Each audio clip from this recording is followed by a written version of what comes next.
छठी माई होई गईले भोर हो। कुकू का के जगावे कोयलिया छठी माई होई गईले भोर हो।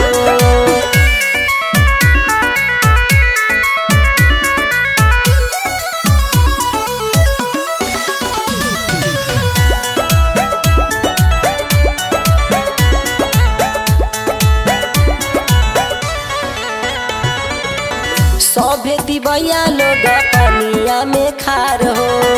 रउए दया से सबरो भइले उजियार हो।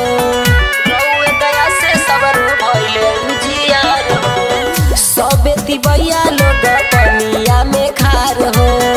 रउए दया से सबरो भइले उजियार हो।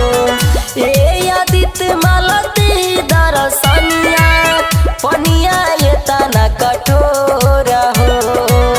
कुकू का के जगावे कोयलिया छठी माई होई गईले भोर हो।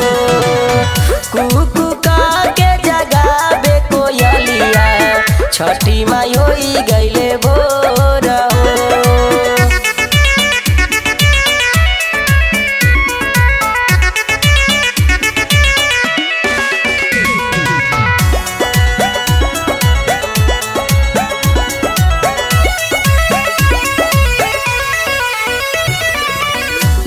के आस अइले सब नर नारी बाजिन मांगेला ललनाया चारा पसारी। बाजिन मांगेला ललनाया चारा पसारी। ले के आस अइले सब नर नारी बाजिन मांगेला माइला चारा पसारी। हाथ जोड़ के कहले बजिनिया भर दिन गोदिया मोर हो।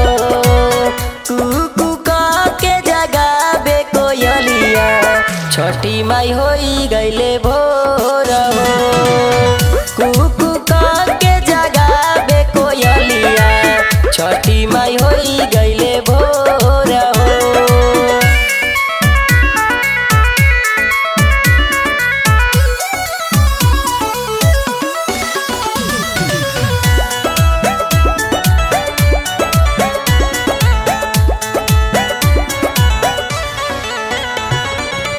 तीन दिन से भूखल बानी अब न सहाई। खोली नयन अब ये हो छठी माई। खोली नयन अब ये हो छठी माई। तीन दिन से भूखल बानी अब न सहाई। खोली नयन अब ये छठी माई। अपनाई है सेवा का बाप माई करी जिंदगी आई जोर हो। कुकू का के जगावे कोयलिया छठी माई होई गईले भोर हो। कुकू का के जगावे कोयलिया छठी माई होई गईले भोर हो। फूट गईले लाला की किरनिया सगरो भइले जोर हो। कुकू का के जगावे कोयलिया छठी माई होई गईले भोर हो। कुकू का के जगावे कोयलिया छठी